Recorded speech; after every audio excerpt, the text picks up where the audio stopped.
Recording in progress.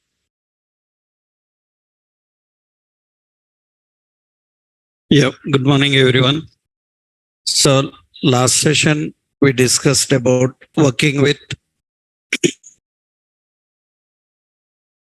how do we deal with various data types in primitive types. What are the primitive types? Primitive types we learned about number, another one string, another one boolean. Boolean yesterday we discussed about how do we deal with different toggles. So next in the primitive types we have another null type. We have undefined type. Another one is undefined type. So in the JavaScript primitive types, undefined is nothing but so it is used to specify that value is not defined in a reference. It is used to specify that value is not defined in a reference. Value is not defined in a reference. So that means at compile time, if there is no value, then it returns, so it returns undefined as type. Undefined as type. That means, for example, so we have a var price and document dot write price is equal to some price. Now what it will print?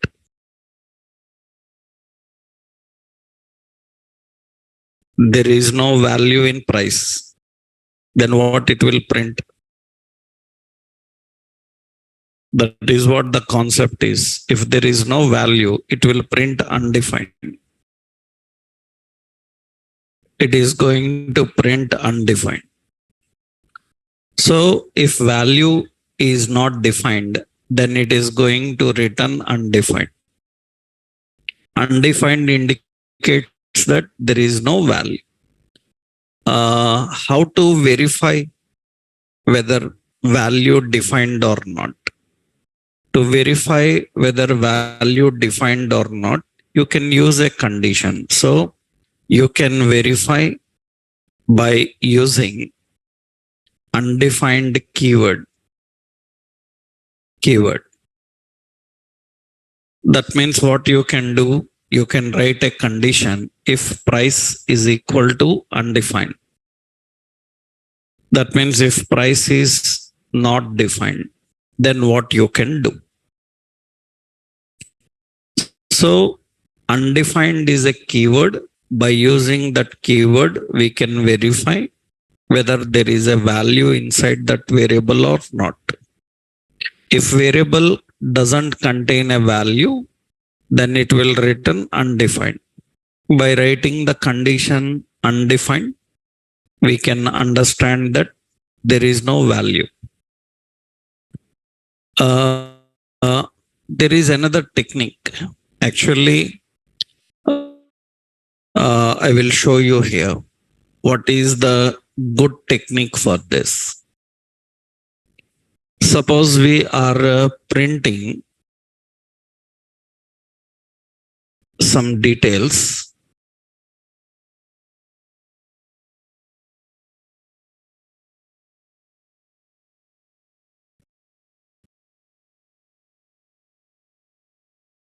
So .html, yeah. Suppose we are defining some details like this, some script.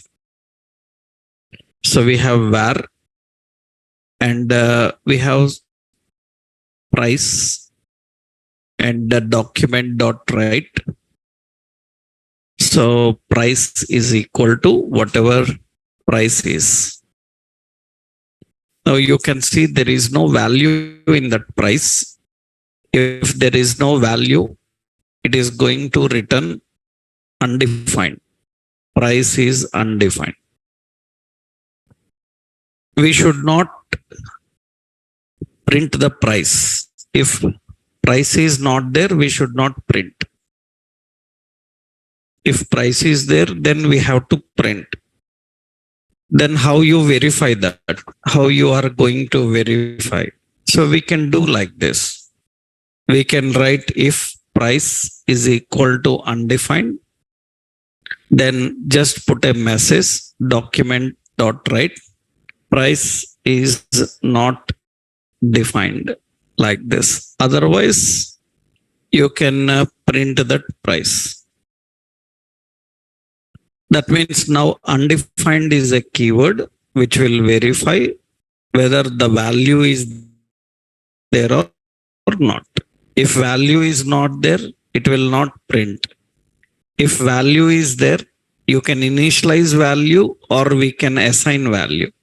If value is there, then it is going to print that value. If value is not there, then it is going to just display not defined. That is depending on whether the value defined or not. But actually, this is not, it's okay. Undefined keyword is used, but this is not good programming. Why? Because what is meaning of undefined? Meaning of undefined is value is not there. So that means you are verifying a negative value. Means you are verifying a negative approach. You are using a negative approach. Negative approach means why you are verifying it is not there. Why you are not verifying it is there. Right? That means you are verifying that price is not there. What should happen? Why you are negative approach? This is negative approach. What is the positive approach? If price is there, then print price. If not there, don't print. That means not is second. Here we are using not as first. Undefined means it is not there. Understood the point, everyone? Point understood? What we said here, if price is not defined. Price is not defined means it is not there. Why you are verifying not there? Verifying is it there? If price is there, then do some work. Not there is secondary. Right? That means always we need to have a positive approach. Then how do we write like that? So because the keyword is undefined, then you can write like this. That means if it is not equal to undefined. Not equal to undefined means what? Not equal to undefined means if it is defined. Defined. There is another technique how to verify defined. To verify defined, you can simply write like this. See, we can write if price. This is very good approach. If price, this is going to return true if there is a value. That is good. We don't need to use any keyword. Without using undefined keyword also, we can verify whether there is a value or not. Just by using the variable name. If you pass a variable name with if condition, it will return true if there is a value. It returns false if there is no value. So if it is there is a value, document dot write, we need to print price. Price is equal to whatever price is. Otherwise, we need to print document dot write saying that what it is, price not defined. That's what we have to do. Now, this is also same approach. price not defined. And if price is having a value, if price is having a value, then automatically it will print that value. If it is not having a value, then it will not print. This is good. Even there is undefined keyword, don't use undefined. That is not a good approach. Always use this. You will see people using different techniques. Sometimes people write not equal to undefined. Sometimes people will write like this. And which one is best is this. Negative approach is not good. Always we have to follow this approach. How to check whether there is a value in a variable or not. Just by using a if condition, you can check. Using if condition, you send the value, it will verify is that value present or not, right? This is the best way. So even there is undefined, so you can verify. So without using undefined keyword, then how do we do if price? So what it will do is it returns true if price is defined with value. That is the point.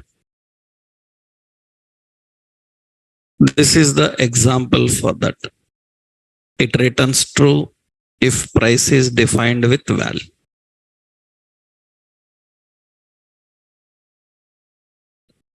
So without using undefined keyword also, we can verify whether there is a value defined or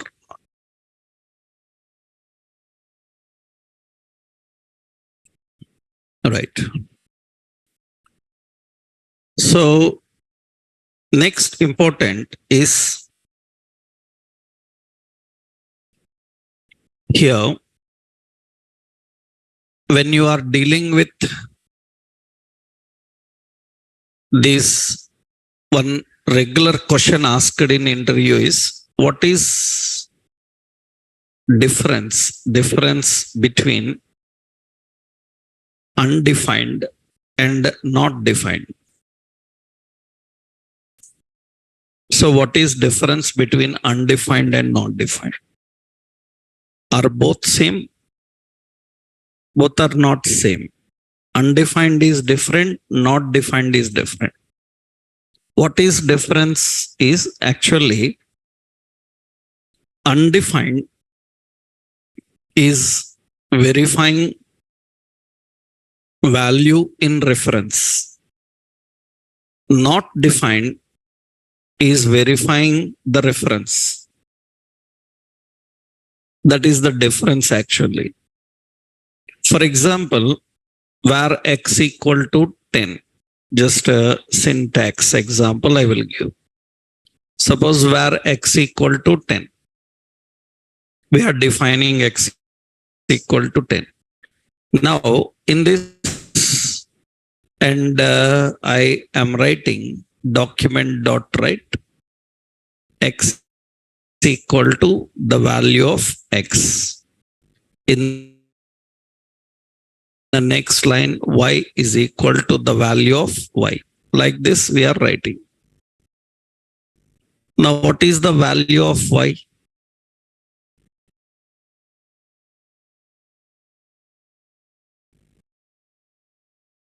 Is there any variable called y? There is no variable called y. Then it says y is not defined. Y is not defined. For example, if I don't have a value in x, now what will be x? What will be x? X is undefined. Understood? Undefined means the reference is there, but value is not there.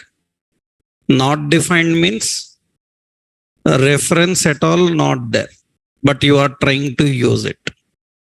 If reference is not there and you are trying to use it, then that is called as what? Undefined. That is the problem here. So defined and undefined. So technically, the difference between undefined and not defined, both are not same.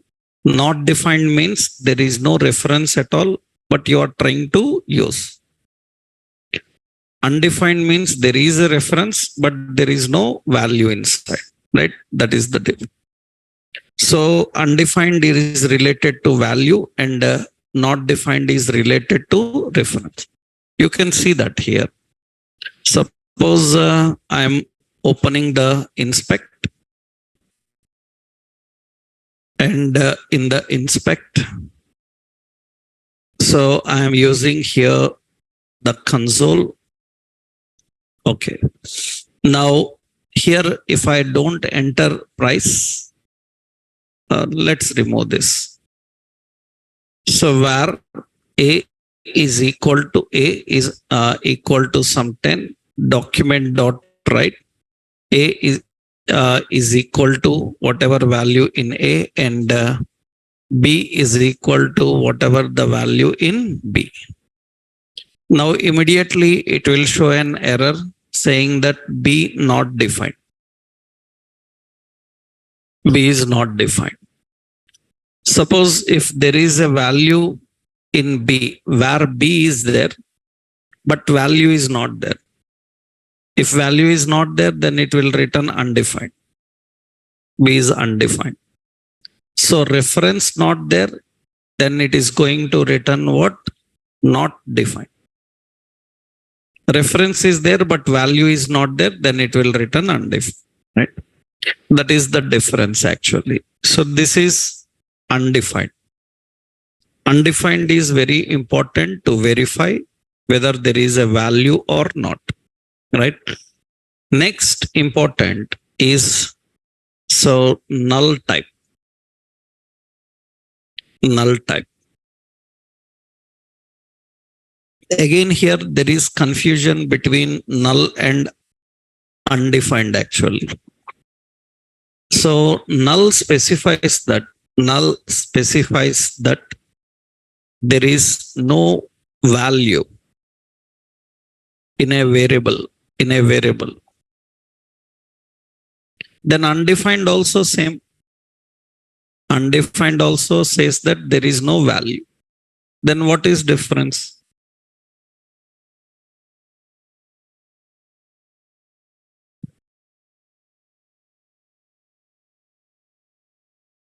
Null specifies that there is no value. Undefined also says that there is no value. Then what is difference? Difference is actually undefined is used at compile time and null is used at runtime. That means if a value is not provided at runtime, then it returns null. Then it returns null. What is meant by value not provided?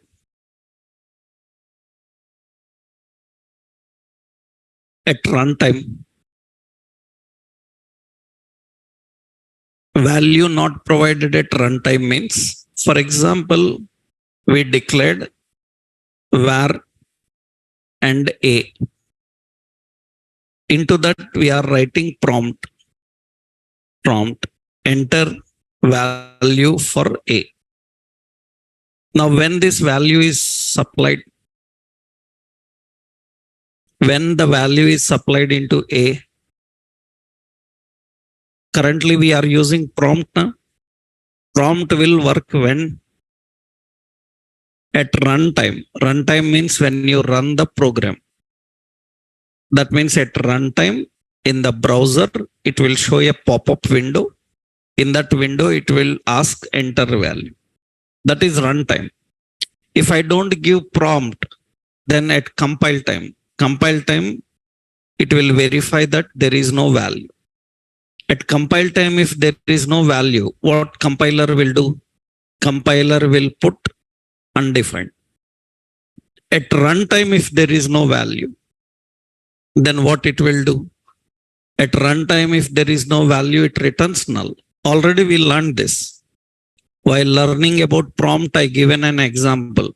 I told you that prompt have lot of consequences. Confirm have okay cancel. It will return true or false. But prompt have null. When you click cancel, I told you three consequences. With okay, with cancel, with value, without value, how it returns. That means at runtime, if value is not supplied, if prompt is cancelled, then A will be how much? A will be null. At runtime, a value is applied. So that means null. This null will be if prompt is cancelled. If prompt is cancelled, then it will return null. If the prompt is cancelled, it is going to return null. That's what it is going to happen. That is the null type, how we can define and use the null types. Right? Usually, this already I showed you while working with prompt. One more simple point I will show here. Suppose we say var A is equal to prompt, enter value for A, and here document dot write A is equal to whatever value of A. Now you run this here and it will ask value for A. You click on cancel. That means value is not supplied. If I click OK, value is supplied, but that value is blank. Blank is also considered as a value. But when I click cancel, then it returns null. So how to verify? We can verify by using A is equal to what? Null. If A is equal to null, then so document dot write, we will say, please provide value for A. Otherwise, we will print that message. We are going to print that here. Now, when I run this, I click on cancel, it returns null, please provide value. You entered some value, it will get. So null and undefined are related to verifying value. But what is difference? Undefined will verify at compile time. Null will verify at runtime. If you are expecting from a text box, if you are expecting from a drop down or a prompt and the value is not supplied, then it is always going to return what? Null. At compile time itself, there is no value and you are printing, then what it happens? Undefined. So these are two important types here. There is one more type called symbol. But that symbol type we can learn only after learning non-primitive types, because that non-primitive types related symbol will be there, right? When we learn non-primitive types, I will tell you another. One more new type is there. What is that new type? So we have a symbol type. Symbol is a new type. Symbol is a new type. But we can clearly understand about this symbol after learning about the concept of non-primitive types. Just concept I will explain. Later we can clearly implement that. Concept is nothing but, for example, see. Means why we need this symbol. I will explain a small scenario. Suppose here we are having a update form. Actually, we are having update details. So this is update details. In the update details form here, let's say, yeah. In this form, we need to update the details of any user. Actually, we have username, some age, some address. We have some details. These details need to be updated. username, age, and address. These details need to be updated. Now, what is the point is actually in the database, that information is present. In the database, the user related information is present in the backend. In the backend, here we will have a option like username, age, another one is address. But important is here now, like that, several users will be there. How to verify every user? How to refer every user? Username is not good. Why? Because with same name, several people may be there. Right? Then what we do usually, for every user, actually, there will be a user ID. User ID. Suppose this user ID is 1, 2, 3, like this we have. Under that, different details are present. But here in the update, there is no user ID. There is only age, name, and address. Generally, we write logic like this. So the logic for updating, we write update table where so user ID is matching with some 1 or 2 like that, is equal to 1, 2 like this. Just rough point I given. That means now what should happen is from this form, we need to send all details along with user ID also. That means which user ID you want to update, that user ID also we have to send. But in the form, if I show user ID, they will try to edit that ID. ID is not editable. What is editable is name, age, and address.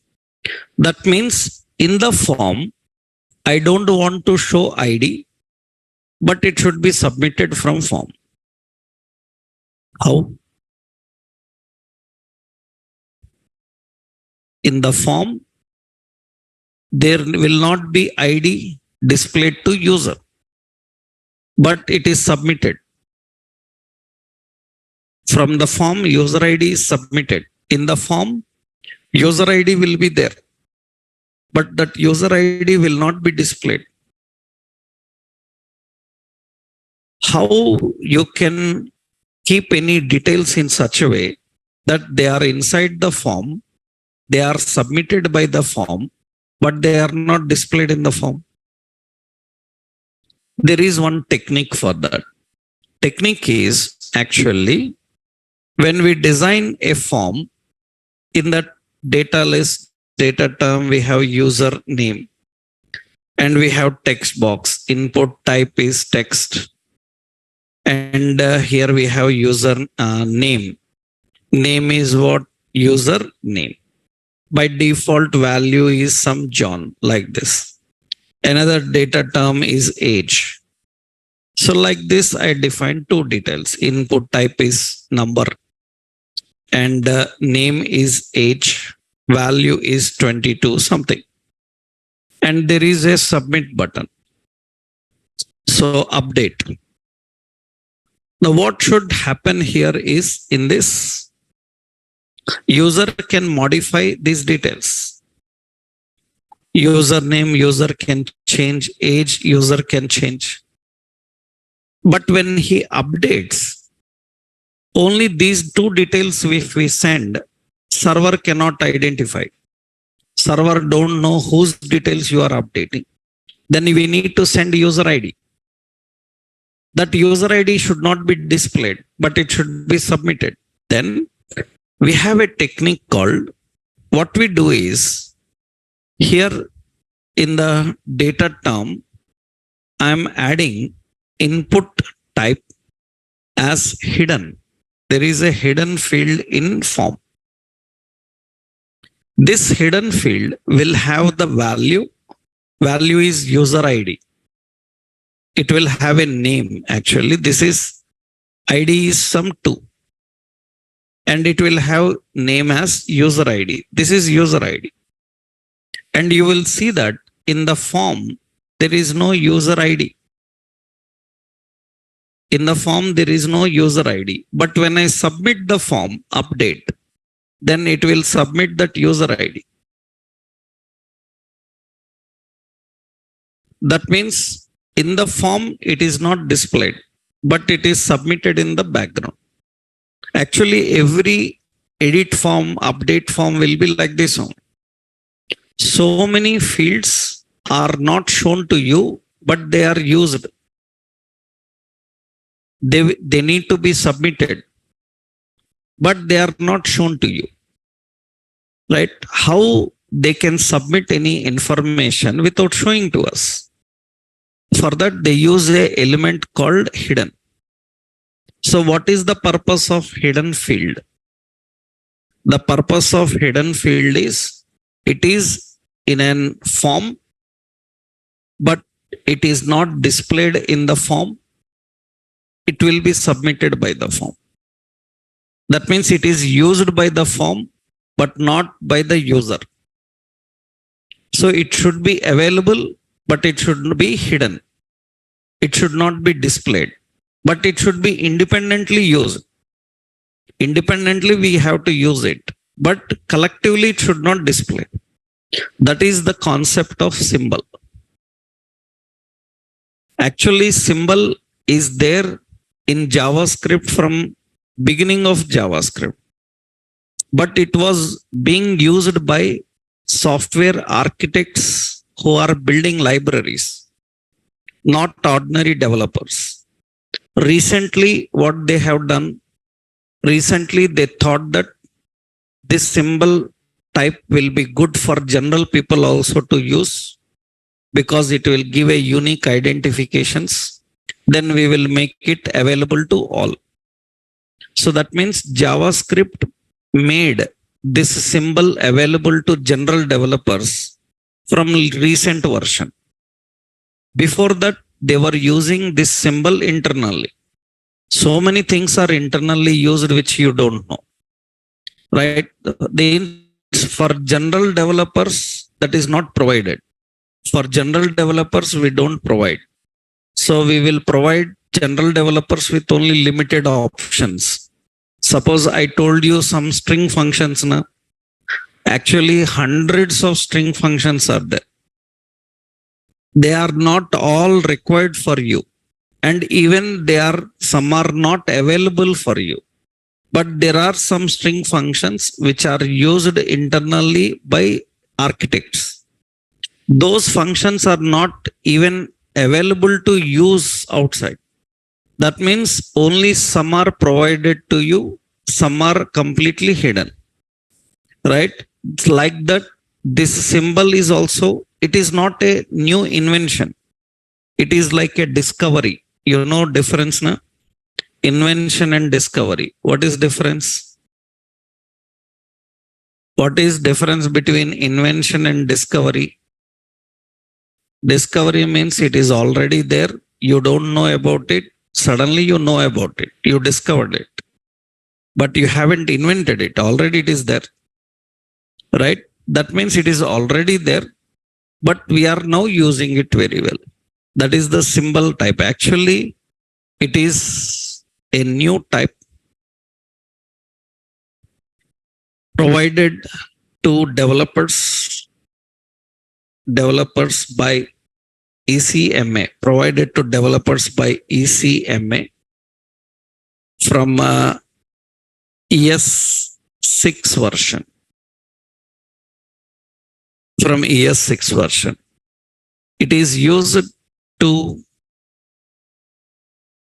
provide it. Yeah, it is used to configure a unique hidden field in object. A unique hidden field in object. it is ignored in iterations, but it is accessible. It is accessible individually, but it is accessible individually. So it is ignored in iterations, but it is accessible individually. That is the point. So it is a new type provided to developers. For that we need to learn object.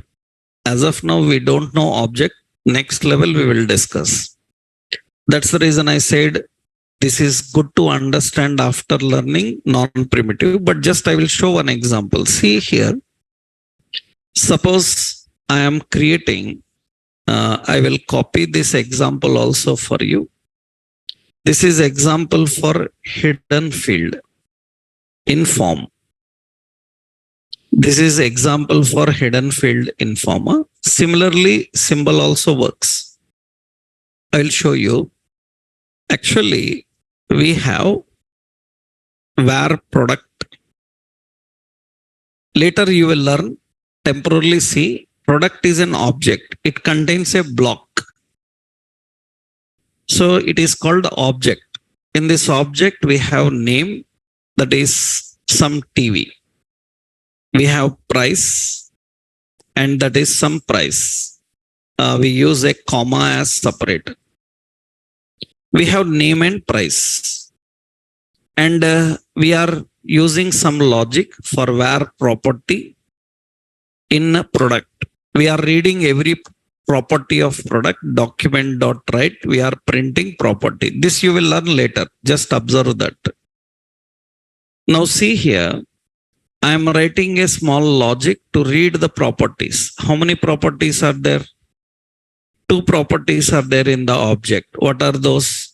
Name and price. But see what I am doing. I am giving ID is equal to symbol. It is equal to symbol. It is a symbol type. And in the square brace, ID is having 1. That means now product is having ID also. But this ID is not displayed here. Refresh, it's not working. The ID is not working. But observe, separately I will access.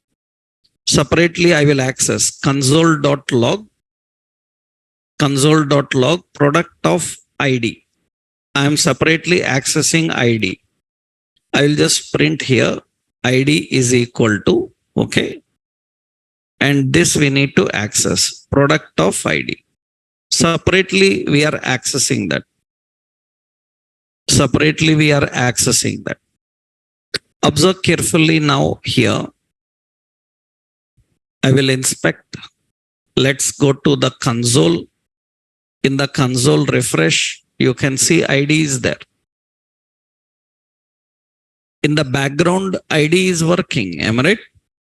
But it is not shown in the list. That means object is having ID, but it is not shown in the list. For example, in this object, there is a stock. Stock is Boolean, true or false. And you can see stock is also coming, but ID is not there. ID separately we are accessing individually, but collectively it is ignored. That means when anybody submits the form, this is ignored. Because it is what type? Symbol type. But independently when you try to access, it will work. Because it is submitted, it can be accessed and it can be used. So that means we want fields in such a way that they are hidden. But they must be used. Collectively when you try to access, they are not shown. Independently when you try to access, they will work. That is the mechanism of these symbols. Actually, this symbol is present in every concept of iterations. For example, Later you will learn. We have concepts called for loops, while loops, do while loops for each statements like that. They work with the mechanism of symbol only. Symbol is used with that mechanism. Their primary concept behind them, the symbol will be there. That you will understand later when you learn about that. Initially, just I will give this example, but later you can try after learning about object type. So syntactically, how to create a symbol where ID is equal to symbol, and where object obj is equal to, in the square brace, ID is equal to some 2, like this. Some ID is colon 2. So name colon TV, like this we can define. And we can access console.log obj of ID. It is individually accessible. Example is this.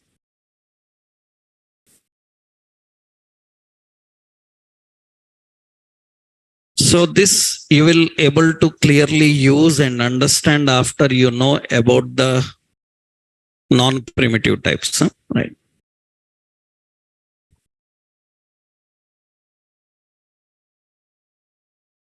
These all comes under which category? Primitive types. So what is the new primitive type is symbol. It is from year 6 onwards. So that is the reason if anybody asks you which version of JavaScript you learned, right? You can say ES6. ES6 is enough. Generally, companies are now currently using ES6. And if anyone asks, can you tell some new things in ES6? So till now, what you have seen new is so many variables and all. I told you destructuring, variable destructuring, and symbol type. As of now, up to now, these are the new. Destructuring and symbol type are the new. Next important is non-primitive types. Non-primitive types. So we have non-primitive types. Non-primitive type is nothing but, so these are non-primitive types are, these are what type? Non-primitive types. That means these are immutable, these are mutable types. Mutable types. That means the state, the structure can change according to state and situation. That means they don't have any fixed range for value.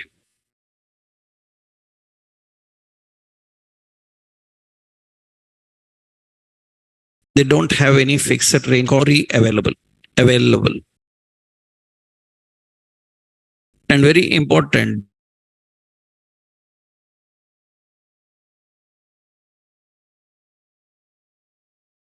they are stored stack.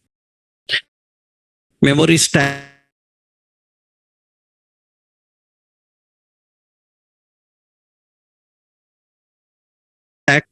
memory have any order.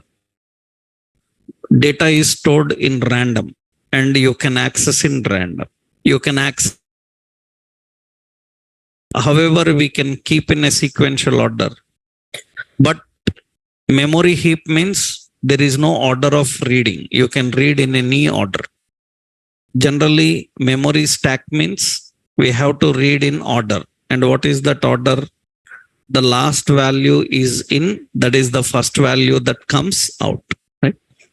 And in JavaScript non-primitive types are the JavaScript non-primitive types we have array, and we have object, and we have map. This comes under non-primitive types. Array, object, and map, these are non-primitive types. What are these? We will see. What are these and how they work. So first we will see the concept of array. Array, right? So actually, this concept of array, majority of people know about this while they are learning about different programming languages. C, C++, Java, .NET, everywhere, this array concept is there. But many people have a wrong idea about array, which we will have a clarity now. To any programming learner, if you ask what is the purpose of array, they will give an answer. Array is used to store similar type of values. Similar type of values. For example, see, suppose here, say, let's say, what is array? Right? What is array? I am searching for array. And see here, in Google, array is a collection of items of same data type. Collection of items of same data type. That is the definition. I will prove this wrong.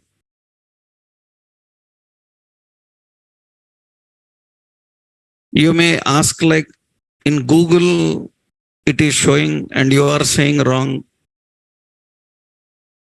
You know better than Google. Huh? Of course, I know better than Google. In this part, right? I can prove that wrong. Right? We can prove that wrong. See the definition, what it says, but because it is not Google saying. In Google, somebody is saying. Right? In Google, who is saying? Some website is saying. In Google is not saying that. In Google, some website is saying, it is showing it. And it's not necessary that these must be correct. Right? Such misguided will be there actually. So that means you see here, generally, this is a collection of items of same data type. It is showing same data type. Some collection of continuous memory, similar data elements. This is some great learning people. Right? So that means everywhere, majority of people are saying that. So, and some people, a linear order. This is what Java point is saying, right? Many things people say similar data type. That's what in Google you will see. I will show you here. Actually, so this is a values. Values is an array. In this array, 10, row A, are these same data types? They are not same data types. Document.write values. I am printing those values. Are these same data type? They are not same data type. So it's working. That means that definition is wrong. Obviously wrong. We can prove that wrong. Then why people give the definition? Why people give that definition, right? They are similar type. I will tell you that why they give like that definition sometime. Actually, what is the concept of array in computer programming? Actually, the concept of array in computer programming, arrays are used in computer programming to reduce overhead and to reduce complexity, to reduce overhead and reduce complexity. That is the main purpose actually. It is not storing similar type of values or anything. Even if anybody says arrays are used to store similar type values, if anybody says they are used to store similar type of values, is that a use? Is that a use? That is not the use, that is just nature. Now the question asked in interviews is, what is the use of array? If I use array in my programming, how it is benefited? Right? This is the correct definition actually. Arrays are used in programming languages to reduce overhead and to reduce complexity. What is meant by overhead? Actually, overhead is nothing but generally, so you are using computers. You are using computers from the generation of, have you seen floppy disk? Floppy, you know floppy disk, right? You know floppy disk, huh? Have you seen it? Used it? Used it.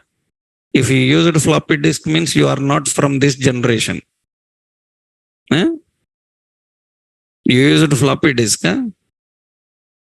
You used floppy disk means you are not from this generation. You might be from my generation. Huh? Because floppy disks are not in your generation.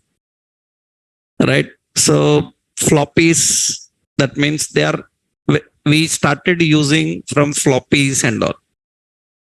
Actually, before floppies, you know. So even I don't know before floppy. Means I started using from floppy. In my school days itself, I learned how to boot a computer using floppy disk. Right? That means we used to boot computer using floppy disk. We used 5.5-inch floppy disk, big floppy disk. After that, 3.5-inch floppy disks came. Actually, the point is, earlier in electronic devices, data is stored. Generally, in electronic devices, data is stored in a magnetic tape. In a magnetic tape. I hope you know this. Tape recorders. You know tape recorder, VCR. Right? So before the CDs, we used to use tape recorders, VCRs and all. They are storing data in a magnet tape. They have a magnet tape. And in that magnet tape, usually data is stored like this. In a magnet tape, data is stored like this. 0101 binary form. And generally, from that magnet tape, usually how data reads. Actually, magnet tape, how data reads is, so there will be a head. This is a head. Now what happens? Tape rotates from one end to an end. That means it will read in sequence order. This head is responsible for reading and writing data into it. That is the reason, suppose I am reading here. Suppose I listen to one song. I want to listen to same song again. Then I have to rewind and play again. You know that? Have you used the Walkmans, tape recorders and all? Then we used to rewind and we need to play again. That is what actually magnet tape. In magnet tape, data is stored in a sequential order. So there is no problem. There is no problem with magnet tapes. Problem started when computers and electronic devices started using disk. They started using floppy disk, compact disk, hard disk. And generally, those disks contains tracks and sectors like this. Usually disk contains a tracks and sectors like this. It is internally divided like this.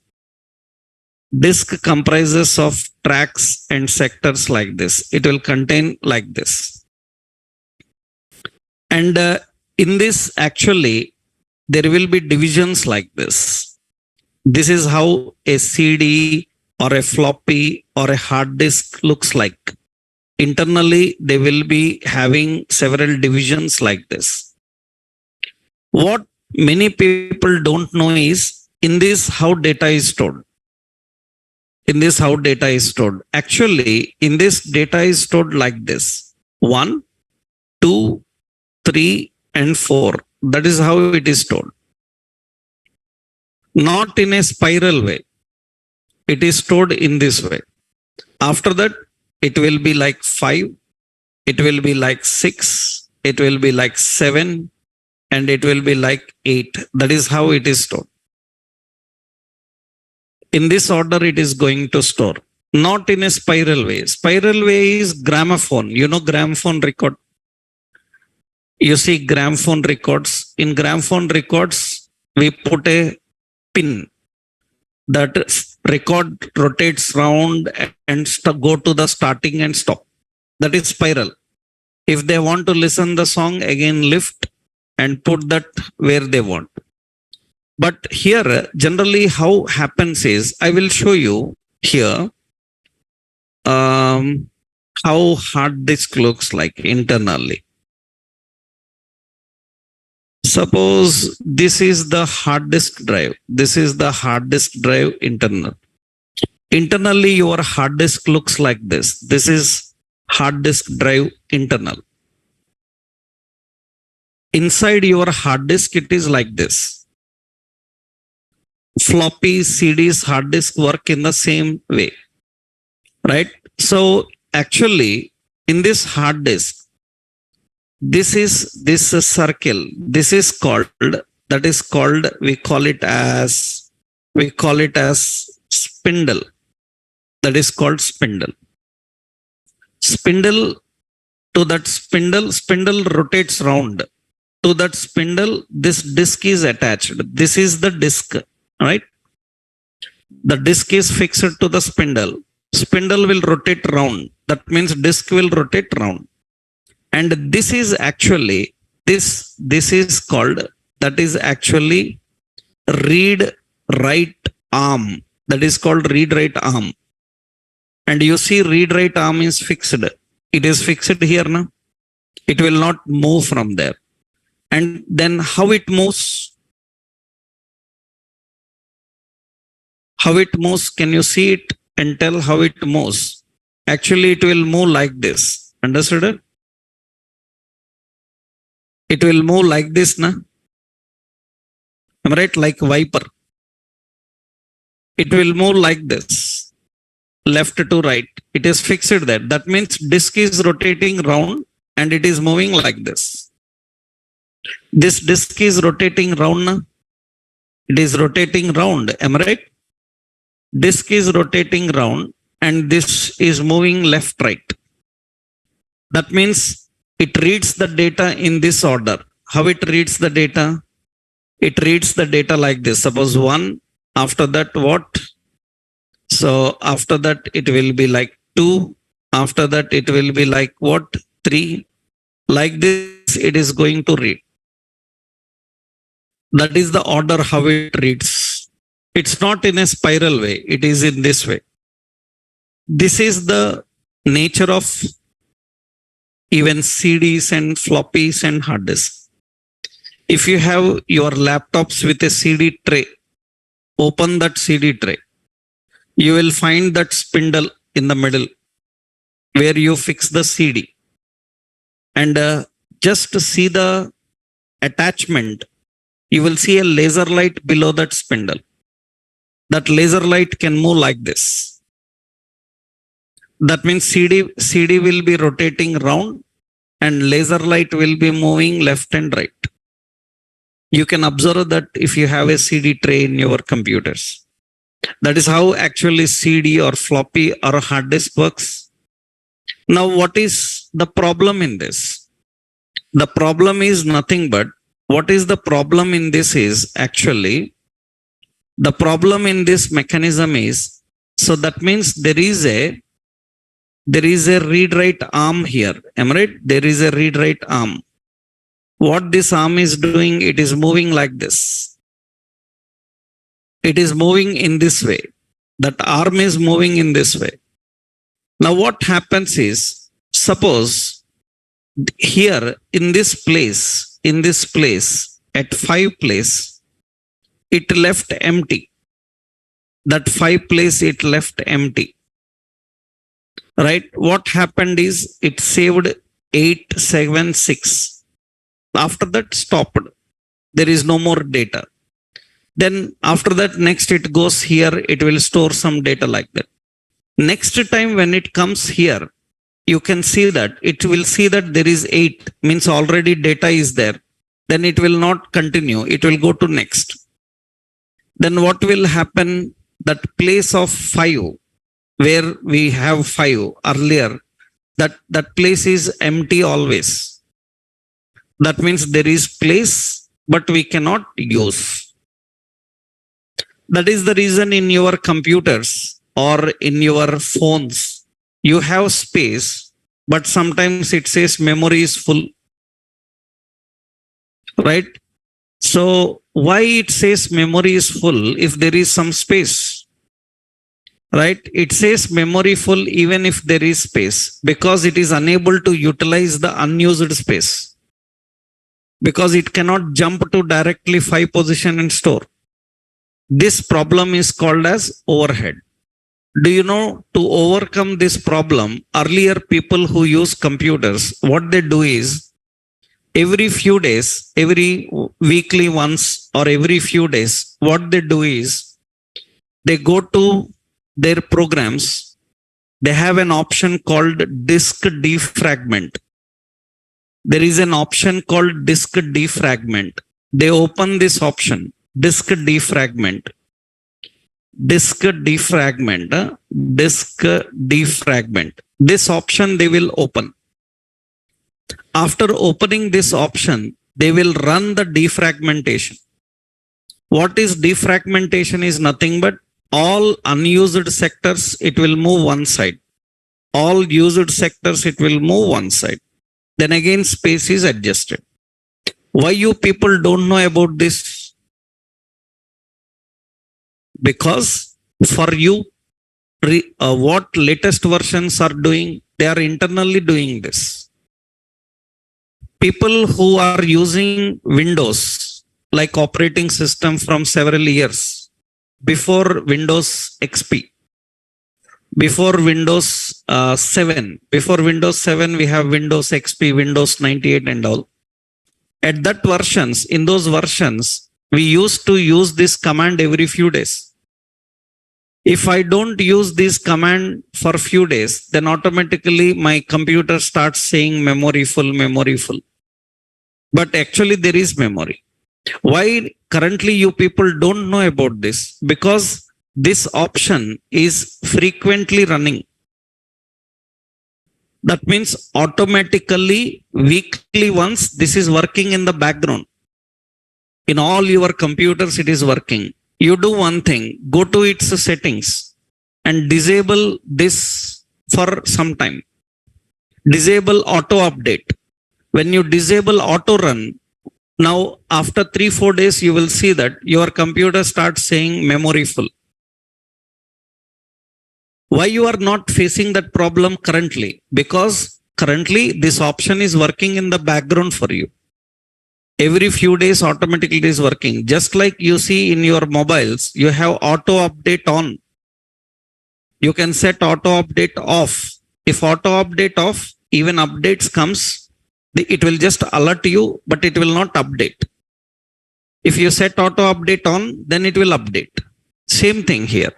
Why many people don't know this? Because it is already working in the background. So many people even don't know that there is an option called disk defragment. Right? Every few days, if you can run this disk defragment, your computer space will be correctly managed. Otherwise, after few days, your computer starts saying memory full. This problem of having space and not able to using that space is called as overhead. How to overcome this problem? To overcome this problem, if we can store values in a sequential order, without random order, if you can store values in a sequential order, then this problem can be solved. And that is what arrays can do. That is what arrays can do. That means how arrays can reduce overhead. So arrays can reduce overhead by storing values in sequential order.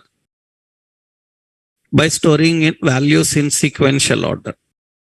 Arrays can reduce complexity by storing multiple values under specified name. That is the main concept here. Arrays can reduce overhead and arrays can reduce complexity.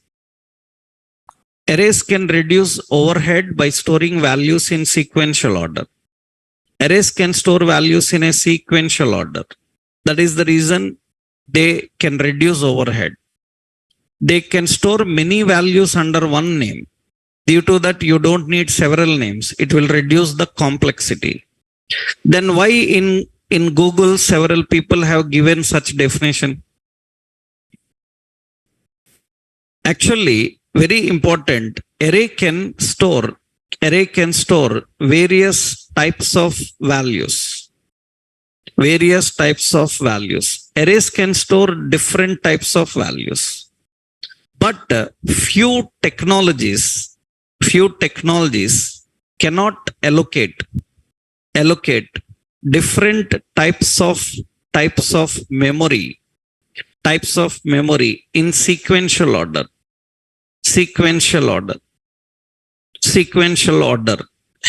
Hence they restrict array for same type. Understood? That means actually arrays can store different type. But some technologies have a problem in allocating different type of memory in same order. Due to that, what those technologies have done? Those technologies have restricted array to save only what type? Similar data type. To save only similar data type. Like C++, Java, .NET, this and C, all these languages have restricted array to save only same type. Is that original nature of array? That is not original nature of array. Their technologies have restricted them. That is the reason a person who learns C, C++, Java, .NET, he learns that array is similar type. But that is wrong, because how you can say array is similar type? Better you say, in my Java, array is similar type. In my .NET, array is similar type. In my C++, array is similar type. Don't say array is similar type. Because in every technology, array is not similar type. Some technologies, arrays are similar type. So whatever definition they given is correct, but it is only for their technology. So universally, that should not be the definition. Universally, what is the purpose of array? Not saving same type. Its purpose is to reduce overhead. Right? Then why people say same type? That is because of their technology. So they missed that word there. They have to tell that in some technologies, arrays are similar type. They should not say arrays are similar type. That's wrong. Because several technologies, arrays are not similar type. They can handle different. Best example is our JavaScript, VB script. So many other technologies are there where arrays are different type. So that is wrong definition if you say arrays are similar type. But that sentence is okay for few technologies. That means the drawback of their technologies, they are telling as a definition. The drawback of their technology, they are telling as a definition. That's not good, right? That is not the original purpose of array. The original purpose of array is to reduce overhead. Reduce overhead. This is the point. That is the main concept of array. And very important, many technologies will teach that array size can change dynamically, which is not possible for few technologies.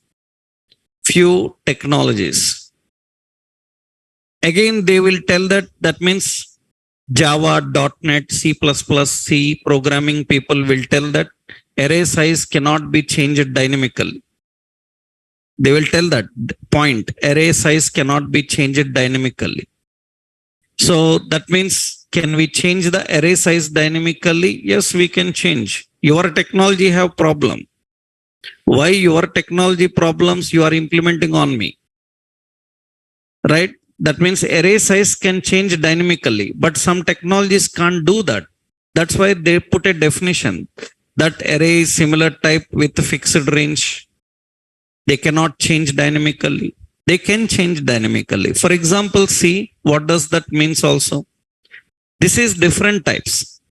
Suppose you see here, I am storing where values is equal to a new array and it is 2.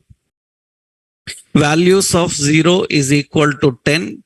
Values of 1 is equal to 20. Values of 2 is equal to 30. Values of 3 is equal to 40. Values of 4 is equal to 50, like this. How much memory we allocated first? We allocated 2. How many we are storing? 5. Java, .NET, C, C++. These all technologies will throw error. They will say that your size is 2, you are storing 5, not possible. But it is possible. It is possible. It works. It is possible. That means again this point is wrong. That is according to you. According to your technology, that is that problem. But everywhere array is not like that. Array size can be changed dynamically. But in every programming language like C, C++, Java, .NET, they will tell you array size cannot be changed dynamically. That is true according to their technology, but not true for universal array. That means you better always speak behalf of your technology, not speak universal. If you speak universal, you should know universal definition. Right? That means always better say in Java, .NET, in my technology, array is this. In my technology, array is that. Right? Because that is what actual nature is. Right? Array size can be changed dynamically. Now the question is, why it is called array? What is the meaning of array? The word array means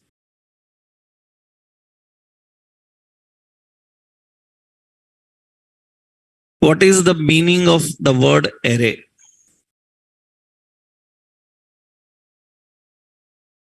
In English, what is array means?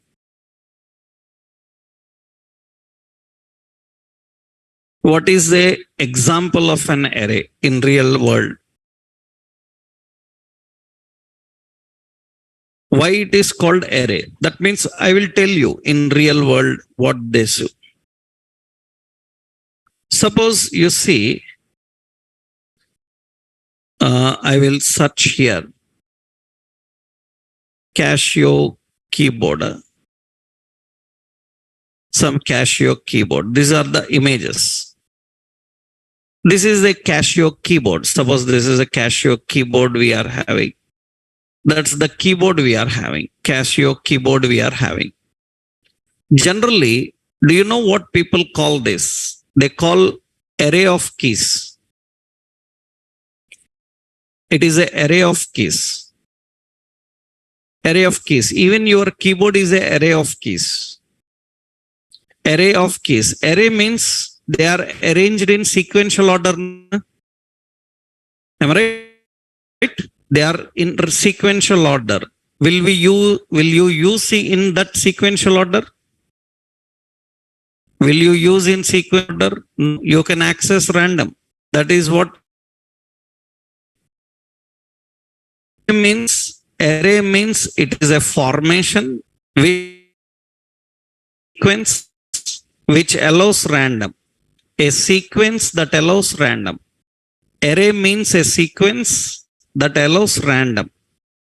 It is arranged in sequence but allows random. That is what actually array. The best example, your keyboard is an array. In keyboard, you will have A, S, D, F, G, H. Will you use in the same order? No. It is an array of keys. Your keyboard is an array of keys. Keys are arranged in a sequential order, but we can access random. So what is the meaning of array? Actually, the meaning of array is nothing but array is a formation. That a formation of sequentially arranged elements that can be accessed, elements which can be accessed in random order. In random order. Array is a formation of sequentially arranged elements which can be accessed in random order. That is the concept actually. That is the concept of array. Array is a formation of sequentially arranged elements. Right. So array is a formation. Stack is a formation. Queue is a formation. These are all formations. But in JavaScript, we have only array. Other data structures we have to build ourselves. We will see that, how to build them. So array is a formation of sequentially arranged elements which can be randomly accessed. Right? So that is what the concept of array. Right? Now, generally in JavaScript, how do we define array? That means we need to say configuring array. Actually, array configuration contains two things. One, you have to declare array. That is the first. Second, after that, initialize memory, or assign memory for array. These two are compulsory. Configuring array contains two steps. Declare array and initialize or assign memory for array. So, and important is, that means suppose you see where suppose products. This is declaring. This is incomplete. It is incomplete. That means this is only declaring. After declaring, memory must be allocated for array. How it is allocated here? Memory is allocated for array by using two things. One is square brace. This is meta character. And second one is array constructor. These are the two basic things. Memory is allocated. That means where products is equal to this one, where products is equal to new array, this one. These are two techniques. This is initializing. Instead of initializing, you can even assign. That means suppose where products, after that into products, we can assign memory. Or we can define like products is equal to what? New array. This is assigning now. We have initializing and we have assign. The initialization and assignment. Initialization and assignment of array can be defined in this. So the memory is allocated for an array, and in that allocated memory you can manage.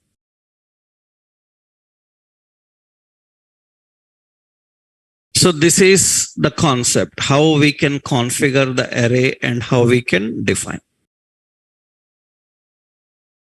What is difference we will see now. There are important points now. That means how we can differentiate, right? What is the difference between meta character and constructor? For example, see here, we are defining like this. That means where some values, it is an ordinary variable. How this variable can store multiple values? It can store multiple values by assigning an array, meta character, or by using new array. What is difference between these two? So what is difference? This is one. Suppose where some products is equal to meta character, or simply this is again declaration, and products is equal to meta character. This is also allows multiple values. Here also you can store multiple values. Here also you can store multiple values. Then what is difference between meta character and this one? What the difference you can observe here is, in the first case, we are using a word called new. We are using the word called new. In the second case, there is no new word here. Why? What is the problem with this new word? What is this new word actually? Generally, this new is dynamic memory allocation operator. This new is dynamic memory allocation operator. That means what it will do is, it will allocate memory. It is going to allocate memory for array, and it is a dynamic memory. What is meant by dynamic memory is, once we finished using this memory is destroyed. That means once we finished using, that memory is destroyed. That is the nature of dynamic always. Dynamic memory allocation will be reset every time. That means the memory is destroyed. Again, when you try to use it, again memory is initialized. That means every time a new memory is allocated for the values. Suppose you are accessing values now. It allocates memory. In that memory, it loads the values and gives them. After you finished reading, that memory is erased. Again I want. If again I want, again it will load into memory and it will access. There are advantages and drawbacks. What is advantage is, it is safe. It is secured. Because after you finished using, it is disconnected. It is safe and secured because after you finished using, it is disconnected. But if I want continuously until I end, then this is not good. Why? Because every time it is cleaned up, every time it is deleted. The memory allocated for this, it should be in the memory and it should continue. Later also I must able to access it. Later also I want to use it. Then this is not good idea. Right? That means I will tell you one example. For example, dynamic memory means you are doing money transaction. When you are doing money transaction, you sent some amount to a person through PhonePe or Paytm or something. Then first time when you are sending money, it is asking enter your password, PIN. You entered the PIN and money sent. To the same person, immediately you want to send some more money. It will ask again password. Why? It can continue the previous now. Right? No, it will not, because it is not safe. That is the reason what it will do. After it finished the transaction, it cleans up the memory. That means even you forget to clean up, it is automatically cleaned up. That means you forget to sign out, automatically few seconds bank applications will sign out. They will say that your session ends. Even you don't sign out, they will sign out.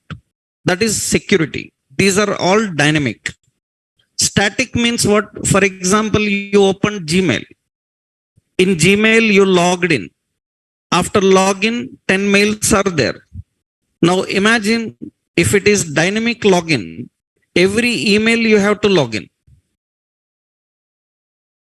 Is it good? That means to watch every email, it will ask user ID password. That's not good. You may say that I already entered first. That is gone. For the first one only, it is working. In that case, dynamic is not good. Which one is good? Static.